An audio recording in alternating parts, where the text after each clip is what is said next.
Procreate Pocket has become even more efficient way to create full illustrations on the go since the last update, and in this video I'm sharing a few more tips on getting the most out of this awesome art app.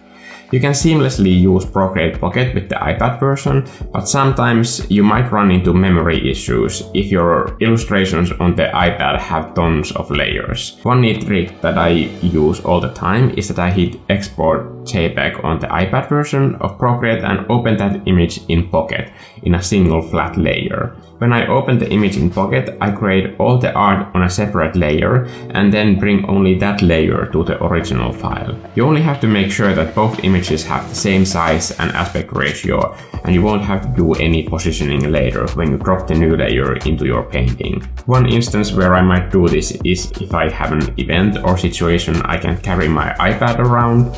I choose to work on a specific spot on the painting and I still have some progress done.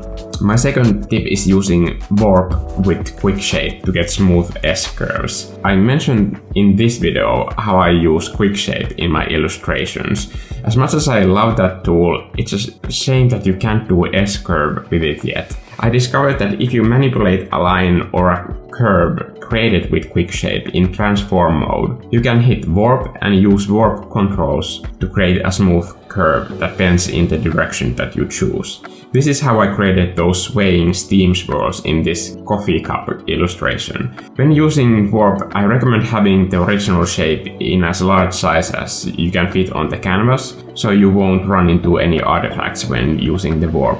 Try to use as little nudges as possible to ensure that the shape stays smooth. Also, if you're having trouble keeping the edge smooth, make sure that the brush you're using to create the shape has a very small spacing. High spacing distance will only increase as the shape gets stretched during these transformations. Oh, I forgot to do that channel introduction again. I'm Mikko and this is an art channel about mostly digital art, and I have all kinds of tutorials on Procreate and creativity on my channel, so if that's what you're interested in, hit subscribe. Okay, to the last tip.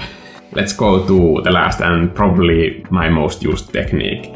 You don't need to make final decision on hue and saturation when you make graphic art like this on separate layers. When you're drawing details or these big gradient splashes, just lay down those shapes as quickly as you can. When you're not sure what color to use, make a guess.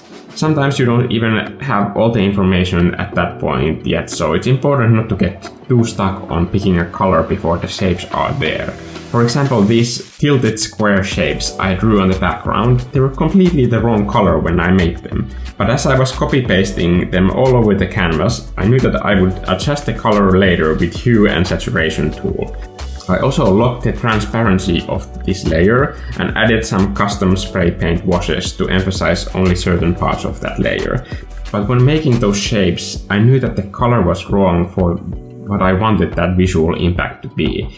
So take advantage of hue and saturation slider when you're unsure. It's much faster way to see what hues fit together than taking minutes to make a perfect brush stroke and just hoping that will work in a larger scale. For example, pretty much any clouds or big tree foliage that you see in my paintings, I make them on a separate layer and then I check the hue with hue and saturation slider, because like in real time it lets me see what the other options would be, and this just makes it easier to fit the colors together better. If you've seen my other videos, you know that I use this method for more impressionistic paintings as well. The point of all these tips is just to keep the momentum going. If you get to build the image close to what you want as fast as possible, then working on fixing the details is going to feel more fun and rewarding when you can already see where your illustration is going. Okay, thank you for watching this video. I'm Mikko and I'll see you in the next one. Bye!